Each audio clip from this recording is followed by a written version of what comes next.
आज हम बात करेंगे कि बच्चों के अंदर दूरअंदेशी की स्किल कैसे पैदा की जाए कि वो अपनी लाइफ के बड़े डिसीजन कैसे कर सके और छोटी उम्र में बड़े डिसीजन और सही डिसीजन करने की सलाहियत उनमें कैसे आए।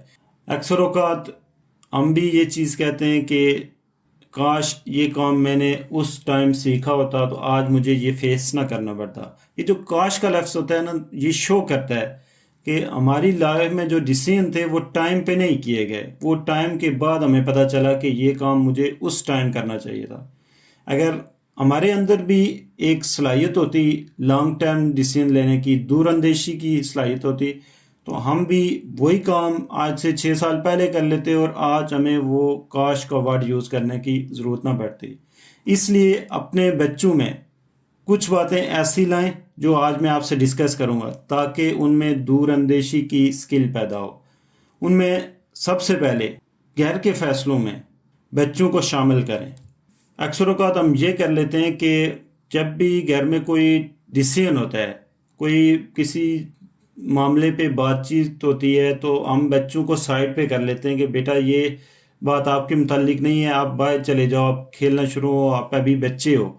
जब हम ये वर्ड यूज़ करते हैं कि आप अभी बच्चे हो, तो ये उसके माइंड को हीट करता है और वो समझता है कि मैं अभी बच्चा ही हूँ। वो लाइफ में फिर वो अपने आप को बच्चा ही समझता है, चाहे वो 15-18 साल का भी हो जाए, वो आपकी निस्बत फिर बच्चा ही वो अपने आप को कंसिडर करता है और वो किसी भी डिसीजन में आता नहीं है, किसी भी मशवरे वाली बात में आता नहीं है। इसलिए घर में जब भी आप कोई डिसीजन करें, मशवरा करें, बच्चों को साथ बैठाएं, सबकी राय वो भी सुने और जब उनका नंबर आए उनसे भी राय पूछें। ये नहीं कि आप उनसे राय ही ना पूछें।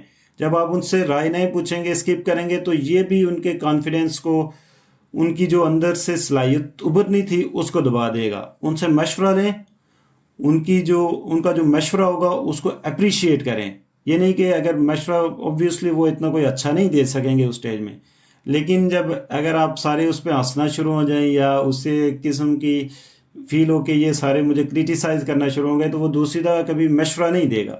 उसके मशवरे को अप्रिशिएट करें ताकि वो इन फ्यूचर खुद से उसकी इंटरेस्ट हो कि मैं कोई और मशवरा दूँ। तो इस तरह से वो आपकी राय सुन के, अपना मशवरा दे के अपने आप को इम्प्रूव करेगा, अपने आप को डिसीजन मेकर बनाएगा। तो अगर आप इन बातों, घर में जो डिस्कशन होती है, इनसे उसको अवॉइड करवाएंगे, तो वो कल अपनी प्रोफेशनल लाइफ के या अपनी ज़ाती लाइफ के रिलेटेड जो उसने खुद फैसले करने होते हैं उसमें वो कमज़ोर रह जाएगा। जो दूसरी बात है कि उसमें मैनेजमेंट स्किल लाएं। टाइम मैनेजमेंट और फाइनेंशियल मैनेजमेंट ये बहुत ही ज़रूरी है। टाइम मैनेजमेंट, आप उसे कोई टास्क दे दें कि इस वीक आपने ये टास्क कंप्लीट करना है।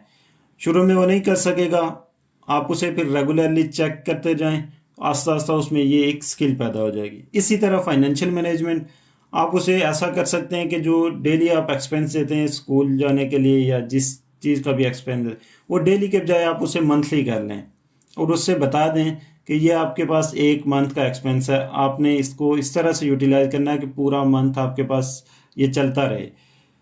अब उसे देखें कि क्या वो पूरा मंथ सही यूज़ करता है उसी हिसाब से, या 15 दिन में ख़त्म करके बैठा है। अगर वो पहले ख़त्म कर लेता है तो उसे एक इस चीज़ का एहसास दिलाएं कि आपने पहले ख़त्म कर लिया, अगले 15 दिन आपको एक्सपेंस नहीं मिलेगा।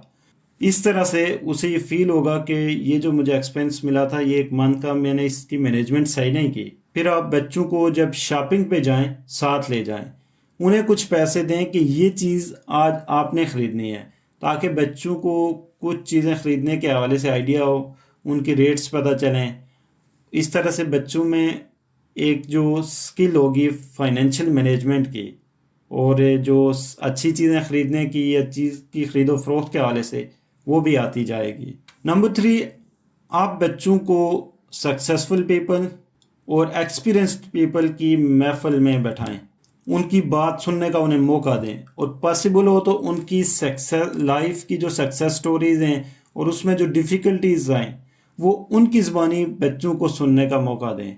इस तरह से बच्चों को एक तो आइडिया होगा कि इस इंसान ने जो भी सक्सेस हासिल की ये पॉसिबल है और इस इंसान को जो भी डिफ़िकल्टीज फेस हुई वो भी लाइफ का हिस्सा है, उन डिफ़िकल्टीज़ को हम ओवरकम कर सकते हैं। इस तरह से बच्चे को एक तो टारगेट्स का पता चलेगा, ये चीज़ पॉसिबल है, और जो डिफ़िकल्टीज़ होती हैं उनको फेस करने की एक जो मेंटली तौर पे प्रेपरेशन होती है वो हो जाती है। Number 4, problem solving skill.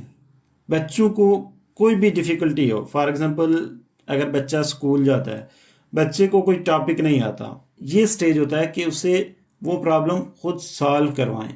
उसे कहें कि ये बेटा आपके पास बुक है, इसको रीड करो, आपको क्या समझ आती है।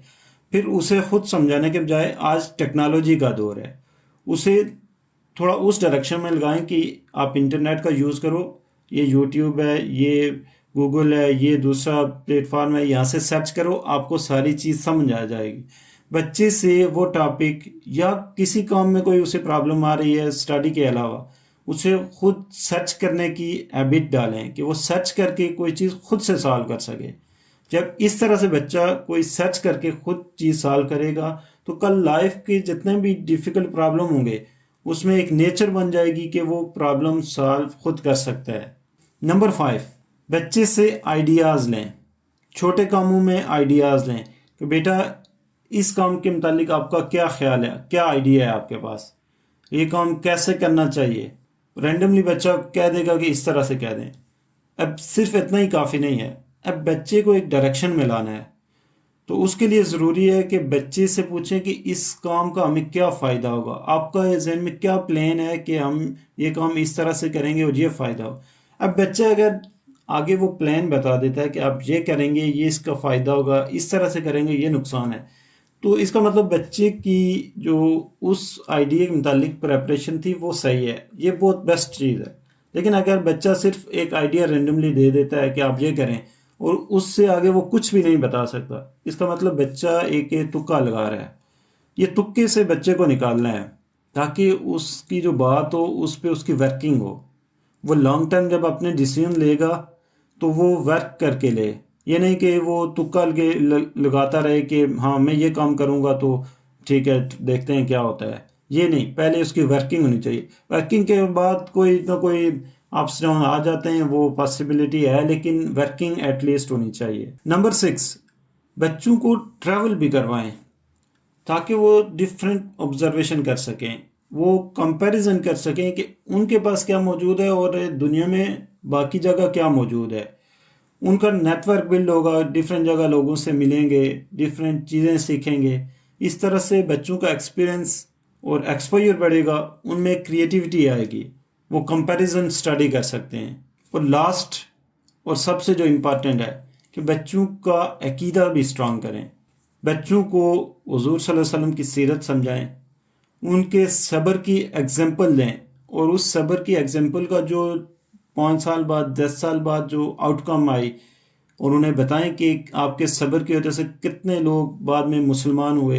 ये सारी चीज़ें बच्चों को समझाएं ताकि उनका अकीदा भी स्ट्रांग हो, उनकी दुनिया के साथ साथ आखिरत की कामयाबी भी हो। दूरअंदेशी, असल दूरअंदेशी तो ये है कि इंसान अपनी आखिरत को बचा ले, आखिरत में सक्सेसफुल हो जाए।